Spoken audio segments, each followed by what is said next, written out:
In 1987, a 58-year-old coal miner named Thomas Garrett descended 3,200 feet below the Appalachian Mountains, deeper than any commercial mine had ever gone in West Virginia. His crew had been hired to extract the last viable coal seam before the mine shut down permanently. What Thomas found at the bottom wasn't coal. It was a doorway, carved into solid bedrock, with symbols that didn't belong to any Native American tribe, any mining company, or any era that made sense. The timber frame around it was petrified, meaning it had been there for thousands of years, not decades, not centuries, thousands. Thomas Garrett disappeared 3 days later. His crew refused to go back down. The mine was sealed with concrete and never reopened. And the official report listed the cause as a gas leak and structural collapse. But Thomas's grandson found his journal in 2019, and what's written inside doesn't match the story the mining company told. If you're into hidden history, lost civilizations, and the secrets buried beneath America, hit subscribe. Because what I'm about to show you connects to something way bigger than one mine in West Virginia. This isn't just about Thomas Garrett. This is about an entire network of structures that were never supposed to be found. Thomas Garrett wasn't supposed to be working that deep. The mine, officially called Blackstone No. 9, had been in operation since 1903. By the 1980s, most of the profitable coal had already been stripped out.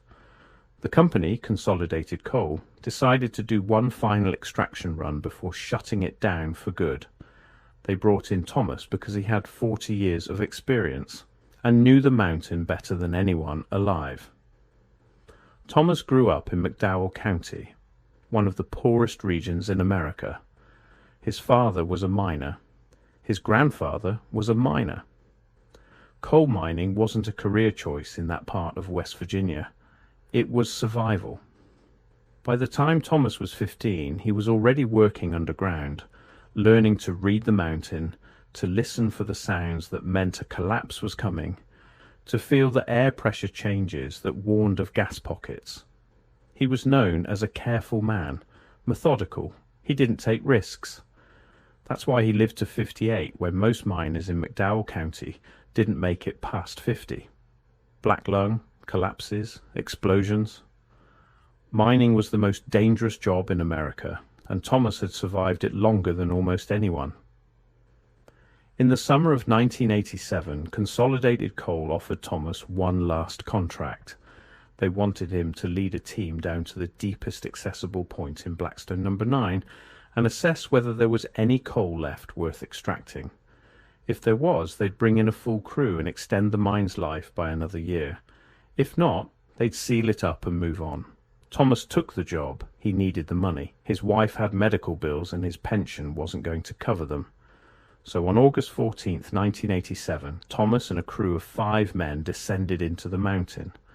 The first 2 days were routine.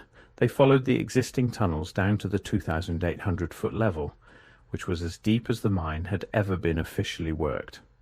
The air was thin, the heat was oppressive, and the constant hum of the ventilation system was the only thing keeping them from suffocating. But nothing unusual happened. On the 3rd day, Thomas decided to push deeper. According to his journal, he'd noticed something odd on the geological surveys. There was a cavity marked on the old maps, not a natural cave, but something that looked man-made. The company surveyors had noted it back in 1955, but never investigated. The coal seam they were working at the time was too profitable to waste time on side tunnels that didn't produce anything. Thomas was curious. He convinced his crew to follow him down an old abandoned drift that sloped even deeper into the mountain. They rigged up temporary lighting and started descending. The tunnel was narrow, barely wide enough for one man to walk through. The walls were smooth, almost polished. Thomas noted in his journal that it didn't look like any mining tunnel he'd ever seen. The tool marks were wrong, too precise, too uniform. After about 300 feet, the tunnel opened up into a chamber, and that's where they found it. The doorway stood about 8 feet tall and 5 feet wide. It was framed with timber that had turned to stone, petrified wood, the kind that takes thousands of years to form. The wood grain was still visible, but when Thomas tapped it with his pickaxe, it rang like metal. The symbols carved into the frame were what stopped him cold. They weren't random scratches. They were deliberate, organized, repeated in patterns. Some of them looked like stylized letters, but not from any alphabet Thomas recognized. Others looked geometric, and circles inside squares, triangles with lines radiating outward. One symbol, repeated several times, looked like a keyhole with rays coming off it. Thomas's crew wanted to leave immediately. One of them, a man named Dale Hutchins, said the symbols looked occult. Another, Jimmy Parsons, said they looked like Masonic markings. Thomas didn't know what they were, but he knew they didn't belong in a coal mine 3,200 feet underground. Behind the doorway was a tunnel, not a mining tunnel. This one was perfectly round, about 6 feet in diameter, and sloped downward at a steep angle. The walls were smooth, almost glassy. When Thomas shined his flashlight down it, the beam just disappeared into blackness. No reflection, no end in sight. Thomas made a decision that would haunt him for the rest of his life. He stepped through the doorway and started down the tunnel. The air changed immediately. It was cooler, drier, and there was a faint smell Thomas couldn't place. Not sulphur, not gas, something organic like old paper or dried flowers. The tunnel descended at a 30-degree angle, and Thomas had to brace himself against the walls to keep from sliding. After about 50 feet, the tunnel leveled out and opened into another chamber. This one was massive.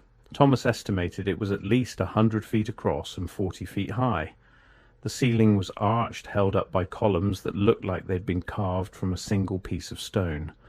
The floor was flat, covered in a layer of fine dust that hadn't been disturbed in what looked like centuries. In the center of the chamber was a structure. Thomas described it in his journal as a tower or a pillar, but not like anything he'd seen above ground. It was about 20 feet tall, made of interlocking metal panels that had a bronze or copper color. The surface was covered in more symbols, larger and more elaborate than the ones on the doorway. Some of them seemed to glow faintly, though Thomas wasn't sure if that was just his eyes playing tricks in the dim light. Around the base of the tower were objects, tools maybe, or instruments. Thomas didn't touch them, but he sketched them in his journal. One looked like a compass, but with too many arms. Another looked like a sextant, but the angles were wrong. There were metal rods arranged in patterns, stone tablets with inscriptions, and what Thomas described as glass spheres that seemed to hold light inside them. The crew behind him had stopped at the entrance to the chamber. None of them would come any closer. Dale was praying. Jimmy was arguing that they needed to leave immediately, that this wasn't something they were supposed to see. Thomas stood alone in the center of the chamber, staring at the tower, trying to make sense of what he was looking at. And that's when he heard it. A low hum, barely audible, coming from deep below. It wasn't mechanical. It didn't sound like water or shifting rock. It sounded, Thomas wrote later, like a heartbeat. Thomas didn't stay long after that. The hum unnerved him, and his crew was on the verge of panic. They climbed back up the tunnel through the doorway and made their way back to the surface. The entire trip had taken 6 hours. When they reached the top, Thomas reported the discovery to the site supervisor, a man named Carl Brennan. Carl's reaction was immediate and strange. He told Thomas to write up a report, but not to mention the doorway or the chamber. Just note that the tunnel was unstable and not worth pursuing. He told the crew to keep quiet about what they'd seen, and he paid each of them a cash bonus on the spot. 2 weeks' wages, no questions asked. Thomas should have left it alone, but he couldn't. 3 days later, he went back down by himself. He told his wife he was going to check on some equipment. He didn't tell her where he was really going. Thomas Garrett never came back up. The official story is that Thomas died in a gas pocket collapse. The The company reported that he'd gone down to retrieve some tools and got caught in a methane explosion that caused a section of the tunnel to cave in. His body was never recovered because, according to the report, the collapse was too extensive and the risk of further instability made recovery impossible. The mine was sealed 2 days later. Consolidated Coal poured concrete into the main shaft, permanently closing Blackstone No. 9. The company cited safety concerns and unprofitable conditions. Within a year, they sold the land to a private real estate firm, and the site was fenced off. No memorial, no marker. Just a patch of overgrown forest where a mine used to be. Thomas's wife, Helen, tried to get answers. She contacted the mine safety board, the local police, even a lawyer. But every door closed in her face. The company insisted it had followed all proper procedures. The coroner signed off on the death without examining a body. The case was closed within a month. Thomas's crew scattered. Dale Hutchins moved to Ohio and refused to talk about what happened. Jimmy Parsons died in a car accident 6 months later. The other 3 men left the state and never responded to attempts to reach them. Helen Garrett spent the rest of her life believing her husband had been murdered, but she could never prove it. The story should have ended there. But in 2019, Thomas's grandson, a man named Michael Garrett, found his grandfather's journal while cleaning out his grandmother's house after she passed away. The journal had been hidden in a locked box in the attic. Helen had never told anyone about it. Michael Garrett isn't a conspiracy theorist. He's a software engineer from Pittsburgh, about as far from the coal mining world as you can get. But when he read his grandfather's journal, he became obsessed. The descriptions of the doorway, the chamber, the tower, the symbols, the objects, and the hum. Michael started researching. He found the old geological surveys of Blackstone No. 9. He tracked down property records, company filings, and newspaper archives. And what he found didn't add up. First, the geological surveys from the 1950s showed the cavity that Thomas had explored. But in the surveys from the 1970s and 1980s, the cavity was gone. Not marked as collapsed or filled in, just erased, as if it had never existed. Second, the land where Blackstone No. 9 stood had changed hands multiple times after it was sealed. But every new owner was connected to the same corporate parent, a holding company based in Delaware with no public information about who actually owned it. Michael traced the ownership back through shell companies and offshore accounts, and the trail went cold in the Cayman Islands. Third, Thomas wasn't the only miner to report strange discoveries in that region. Michael found records of at least 4 other miners in McDowell County who'd reported finding unusual structures underground between 1920 and 1970. In every case, the mine was sealed shortly after, and the miner either died or disappeared. Michael decided to go to the site himself. Getting to the old Blackstone No. 9 location isn't easy. The area is heavily forested, the roads are overgrown, and the property is posted with no trespassing signs. But Michael went anyway in the fall of 2019. He brought a metal detector, a camera, and a copy of his grandfather's journal. The concrete seal over the main shaft was still there, cracked and weathered, but intact. Michael spent 3 days exploring the surrounding area, looking for any other access points. He found 2 collapsed ventilation shafts, both filled with debris. But on the 3rd day, he found something else. About 200 yards from the main shaft, partially hidden by overgrowth, was a stone structure. It looked like the foundation of a building, but it was older than the mine. Much older. The stones were massive, cut with precision and fitted together without mortar. Michael recognized the style from photos he'd seen online. It looked like the megaliths found at ancient sites around the world. Baalbek, Sacsayhuaman, Göbekli Tepe. Carved into one of the stones was a symbol, the same symbol his grandfather had sketched in his journal, the keyhole with rays coming off it. Michael took photos, measurements, and samples of the stone.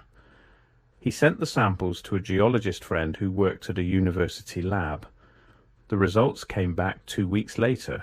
The stone was granite, but it had trace elements that didn't match any known quarry in West Virginia. In fact, the closest geological match was to granite found in the Ural Mountains of Russia. This is where the story stops being about one miner and one mine and starts being about something much bigger. Because Thomas Garrett's discovery fits into a pattern that researchers have been documenting for decades. Across Appalachia there are stories of ancient structures found deep underground, stone walls in coal mines in Pennsylvania, carved tunnels in Kentucky, megalithic chambers beneath the mountains of Tennessee. These discoveries are always dismissed as natural formations or misidentified mining artifacts, but the people who've seen them say otherwise. The pattern is always the same. A miner or a crew stumbles onto something that shouldn't be there. They report it. The mine gets sealed. The story gets buried. And it's not just Appalachia. There are similar reports from the Rockies, the Sierra Nevada, the Cascades. In every case, the structures are found at depth that shouldn't be possible for pre-industrial civilizations. And in every case, the symbols and the architecture don't match any known culture. Some researchers believe these structures are evidence of a lost civilization, a technologically advanced society that existed long before recorded history and was wiped out by a cataclysm. They call it Tartaria, after old maps that labelled a vast region of Asia with that name. According to this theory, Tartaria wasn't just a geographic label. It was a global empire that built megalithic structures on every continent, harnessed advanced energy systems, and left behind a network of underground tunnels and chambers. The mainstream academic community rejects this idea entirely. They say there's no physical evidence of such a civilization, that the megalithic structures can be explained by known ancient cultures, and that the underground discoveries are either hoaxes or misinterpretations. But here's the thing. The evidence keeps being found, and it keeps being suppressed. Let's talk about the symbols, the ones Thomas saw on the doorway and the tower. Michael Garrett scanned the sketches from his grandfather's journal and ran them through image recognition software. He found matches, not in Native American petroglyphs or colonial-era markings, but in ancient sites around the world. The keyhole symbol with rays appears on structures in Turkey, Peru, and India. It's found at Göbekli Tepe, one of the oldest known archaeological sites in the world, dating back over 11,000 years. It's carved into the walls of temples in the Andes that predate the Inca, and it's etched into standing stones in Ireland that are older than Stonehenge. The geometric patterns, the circles inside squares, the triangles with radiating lines, show up in sacred architecture from Egypt to China to the American Southwest. They're associated with ancient knowledge, cosmology, and what some researchers call energy systems. This isn't random. These symbols are showing up in places that are separated by thousands of miles and thousands of years. And according to mainstream history, the cultures that built these sites had no contact with each other. So how did they all end up using the same symbols? The answer, according to researchers who study Tartaria and lost civilizations, is that they inherited these symbols from a common source, a predecessor culture that existed before the last ice age and left behind a global network of knowledge. Thomas Garrett's journal describes the tower in the chamber as giving off a faint hum. He didn't know what it was, but he felt drawn to it. And when he stood close to it, he wrote that he felt a tingling sensation, like static electricity. This description matches reports from other ancient sites. At the Great Pyramid of Giza, researchers have measured electromagnetic anomalies inside the king's chamber. At Teotihuacan in Mexico, the Pyramid of the Sun sits on top of a geomagnetic hotspot. In Peru, the stones at Sacsayhuaman are made of diorite, a rock that has magnetic properties. The theory is that these structures weren't just buildings, they were machines designed to harness, store, or transmit energy. The stones were chosen for their electrical or magnetic properties. The architecture was designed to amplify or focus these energies, and the symbols were the control systems, the instructions for how to use them. Thomas Garrett may have stumbled onto a node in this network, a piece of ancient technology buried beneath West Virginia, still functioning after thousands of years. And if that's true, it raises a terrifying question. What happened when he activated it? Let's go back to the hum. Thomas described it as faint, rhythmic, like a heartbeat. He felt it more than he heard it, and it was coming from below, deeper than the chamber he was standing in. In his last journal entry, dated the morning he disappeared, Thomas wrote this: "I have to go back. I need to know what's down there. If I'm right, this changes everything. If I'm wrong, at least I'll know. Either way, I can't leave it alone." Michael Garrett believes his grandfather went back down that tunnel and kept going, past the chamber, past the tower, down to wherever that hum was coming from. And he believes whatever Thomas found down there is the reason the mine was sealed so quickly. Because here's the thing, the company didn't just seal the mine, they destroyed it. Michael found purchase orders from 1987 showing that Consolidated Coal bought 50 tons of concrete, 20 tons of steel rebar, and demolition explosives. That's not a safety seal, that's a burial. They weren't just closing off a dangerous tunnel, they were making sure no one could ever